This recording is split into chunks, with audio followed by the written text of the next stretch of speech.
Hi, good afternoon. Welcome to Baby Life Hacks.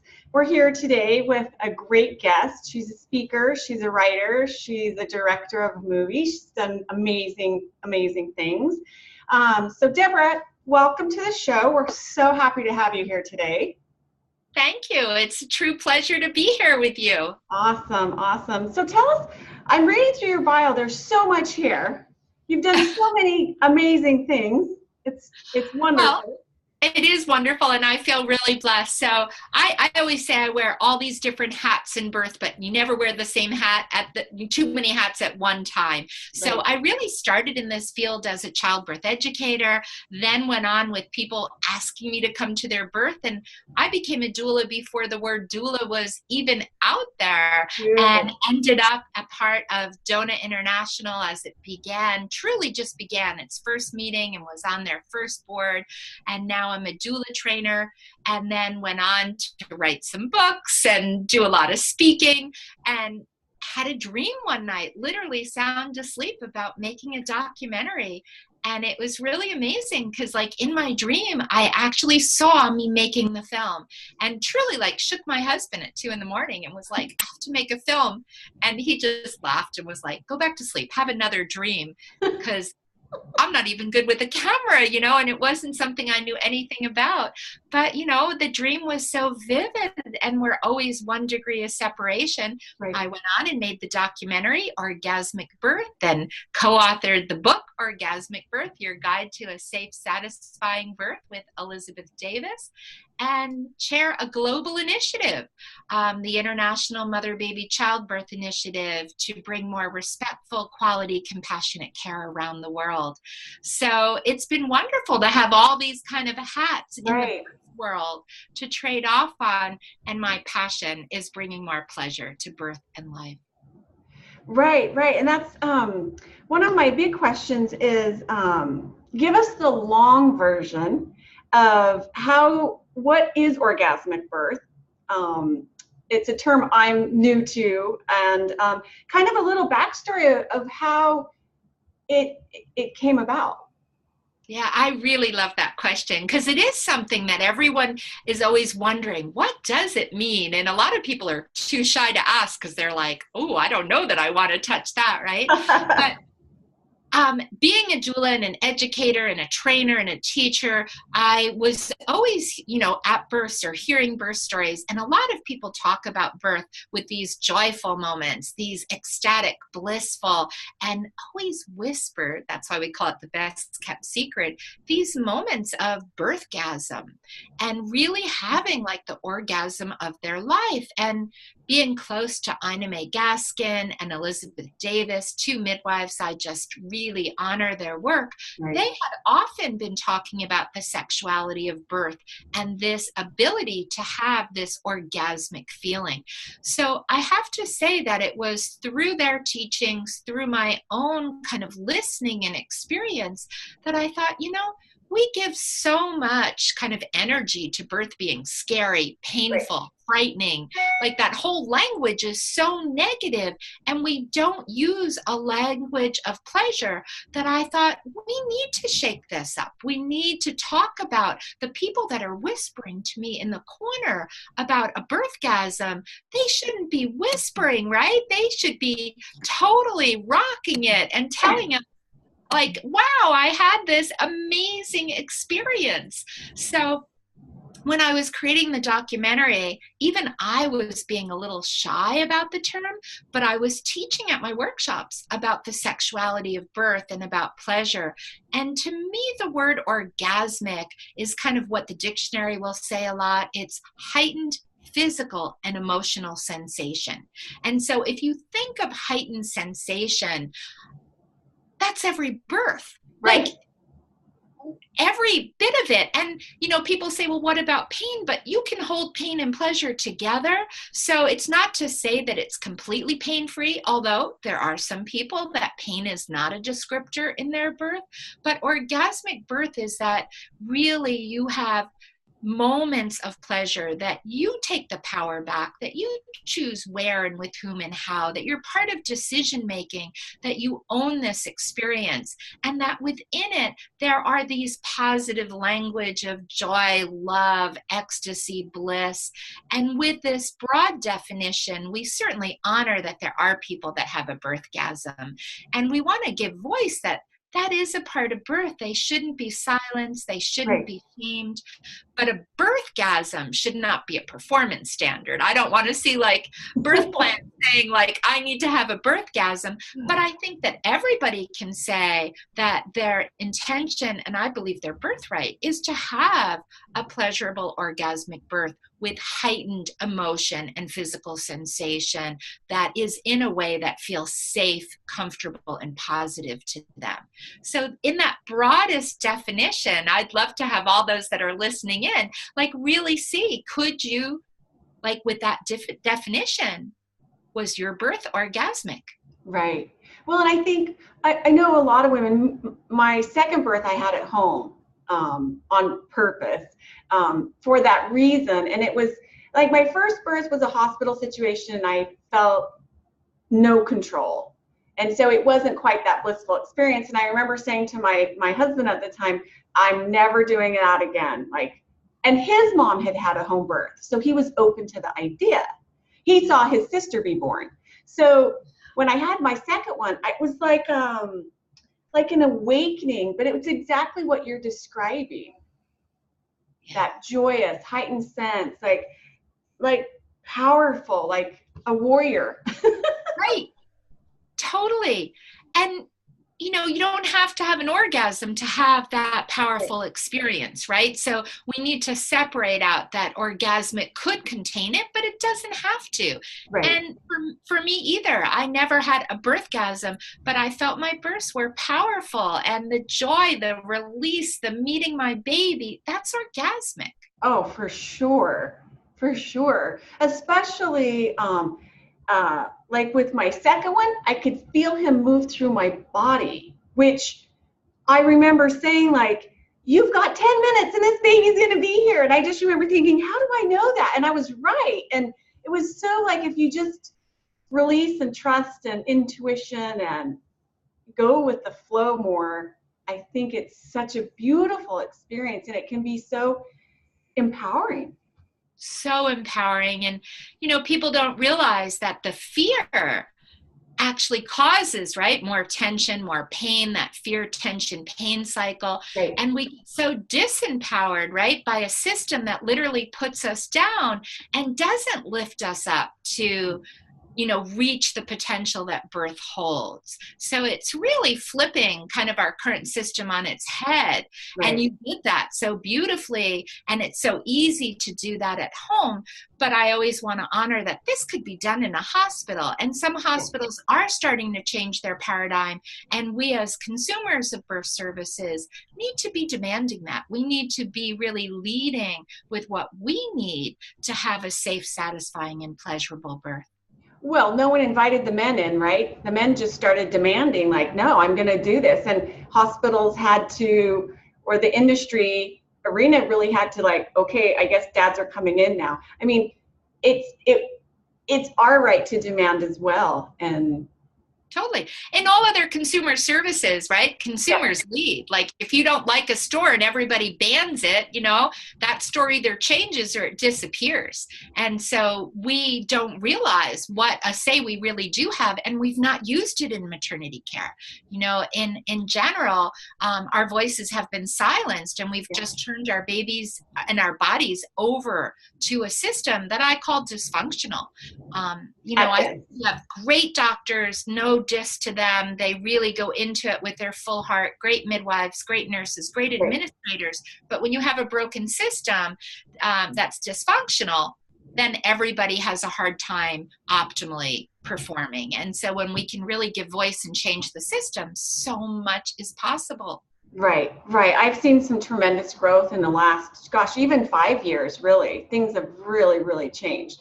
I know in our area, we have baby-friendly hospitals. We have midwives working on staff. breast is best, all of that, skin to skin, they're getting rid of the nurseries. Like, it's just going in such a phenomenal direction. Yeah, it's wonderful. Right. Really wonderful. And now let's add the language of pleasure, right? Now let's step it up and connect that birth is a part of our sexuality, and don't kind of disconnect or silence that. Yeah, it's true. And my mom, she had 6 kids, and she was a forward thinker in this area. She gave me a book when I was pregnant in the 90s, and I don't remember the title of it, but you just reminded me of it. And it would talk about that, like how it's connected, and it would do all these visualizations in this book. And this book was written in like the 70s or 80s. Like, I had to photocopy it to keep it. And so I kind of went in with that mindset, which I think really helped. But yeah, how do we change the verbiage and the context of which people expect a labor to be? I mean, obviously talk about it much more.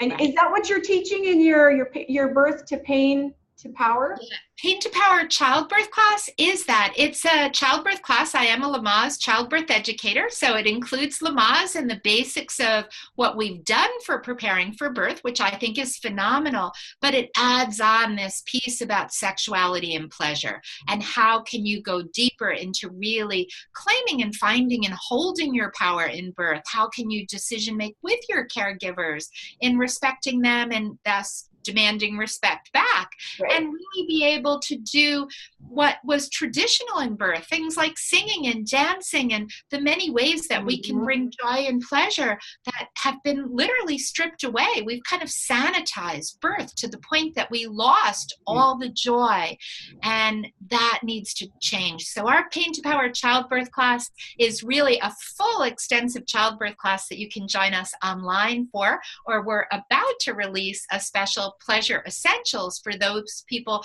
that just want nuggets of what to do in labor, because we cover both pregnancy, labor, and birth, and then a lot of ideas for parenting and welcoming your baby with love and joy. Oh, that's phenomenal. And what's the name of that website? Where do they go for your classes? paintopowerchildbirth.com. Oh, pretty straightforward. A pretty easy one, paintopowerchildbirth.com, and or people always remember orgasmicbirth.com, and on Orgasmic Birth, they can link over to Pain to Power. Gotcha. Great. What else did I want to ask you? You describe birth as powerful and pleasurable, challenging, blissful, and orgasmic, which I love those terms, right? It's a very different view. How did did women come to you with those types of words, or is this just kind of what you picked up along listening to stories?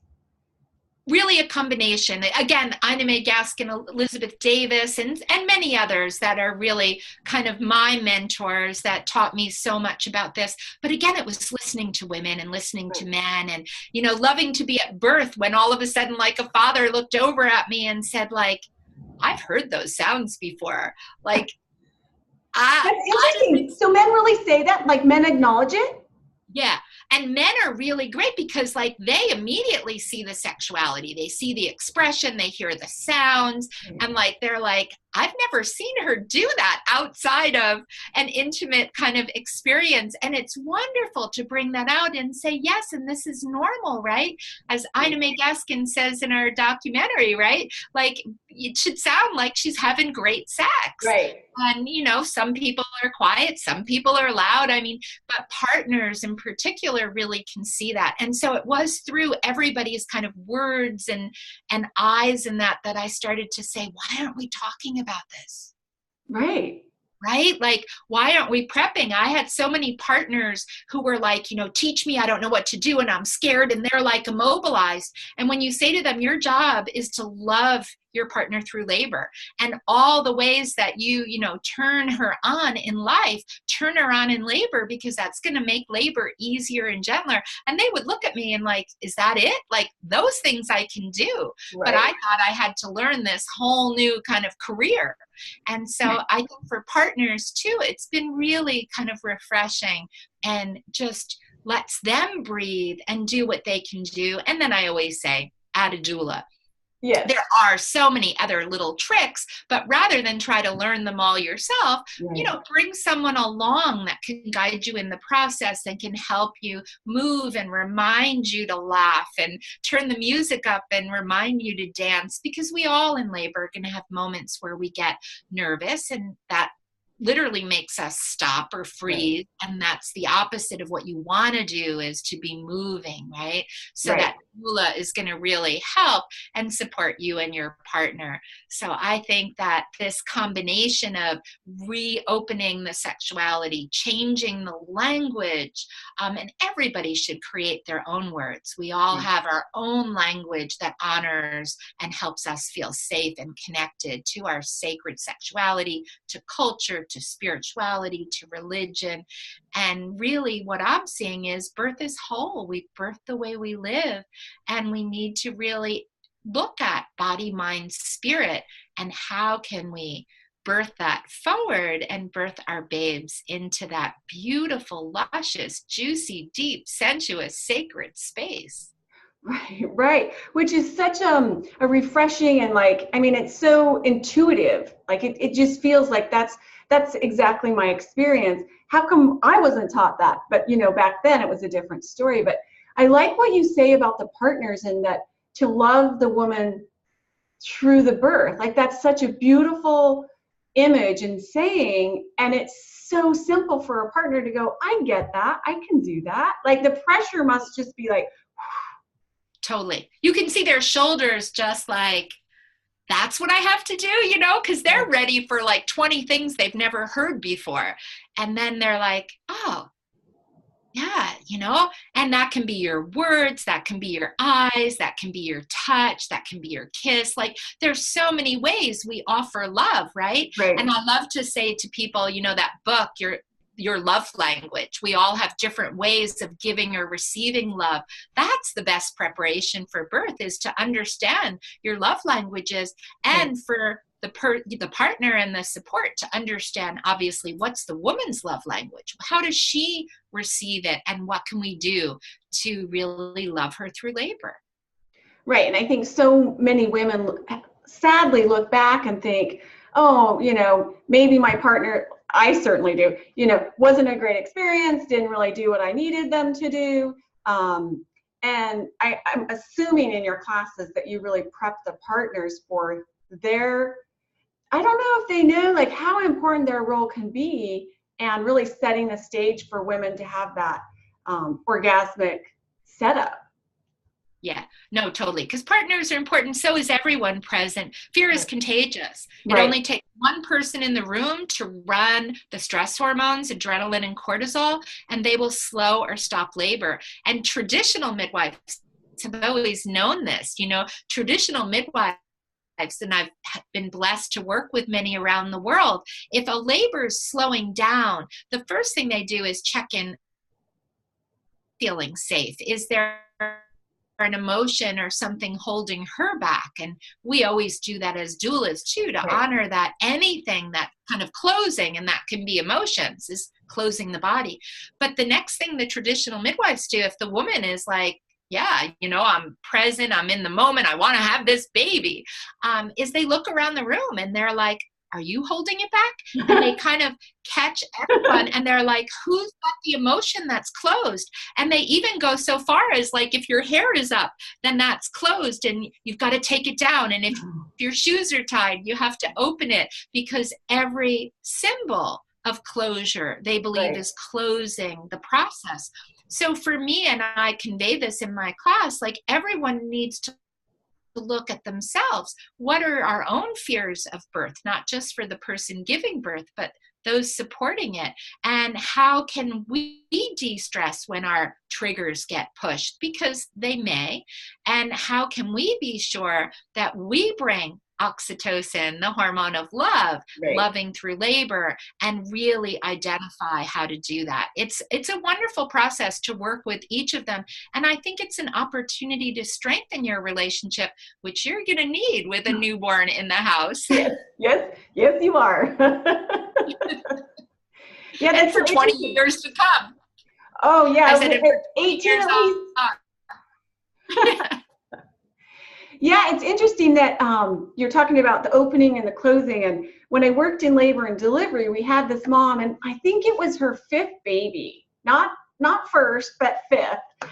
And she was at 9 centimeters. She was almost complete. The whole team was there, like because she'd had meconium. So there was probably, and it was a teaching facility. So there's all these people in the room. Nope, she's not pushing. She's not having this. It amazed me that a woman could be at like complete and just nope, this isn't happening right now. And it wasn't until I was the only doula in the room, everyone else had gone, I delivered the baby. And I'm like, ah! And she just opened up, like it just immediately came out. It was the most fascinating thing I've ever seen. Isn't that amazing? But our mind's so powerful, right? The mind-body connection we're beginning to understand. Right. We certainly know the placebo effect, right? Those people that get the sugar pills but believe it's helping, a lot of them get better. So it just makes sense that in childbirth, our beliefs and how we look at the process and how we feel safe or not. You know, if she didn't feel safe, the minute she felt safe, she could open. And think about that in sexuality. I mean, could you make love with all those people in the room, those strangers coming in? Most women would say that would be the end of that love and feeling. And so if you look at the right kind of place and circumstance for our intimacy is exactly the same conditions we need to have the gentlest, easiest birth, then you can see how many of our current practices are ridiculous and why they're making labor harder and longer and more painful. And dangerous, right? Isn't the U.S. like number 5 on the list of safest places? Oh, way much lower than that. Yeah. Our maternal mortality, we're now number 46. We have 45 other countries that lose fewer mothers than us. And like if we just cross the border to Canada, their outcomes are so much better and they spend so much less.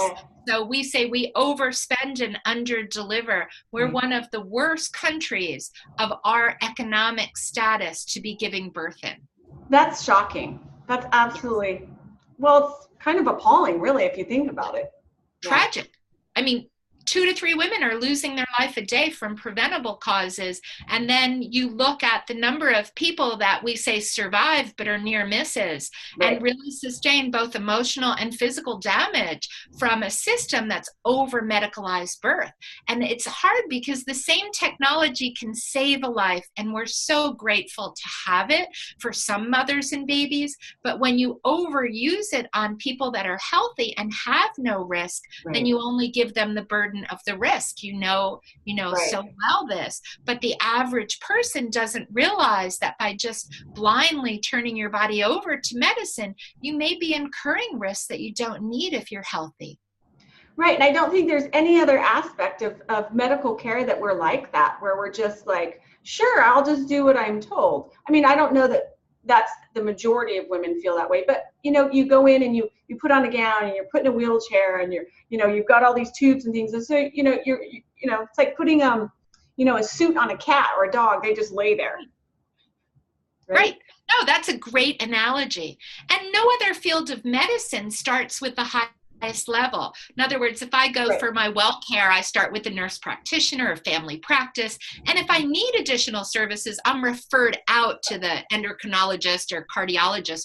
But at birth, you're starting with the surgeon. And it's no wonder we get so much surgery, where really other countries that do much better than us start with midwives who are really trained, for healthy women, and that's kind of entry, and they're going to refer you out, of course, the minute you have a risk.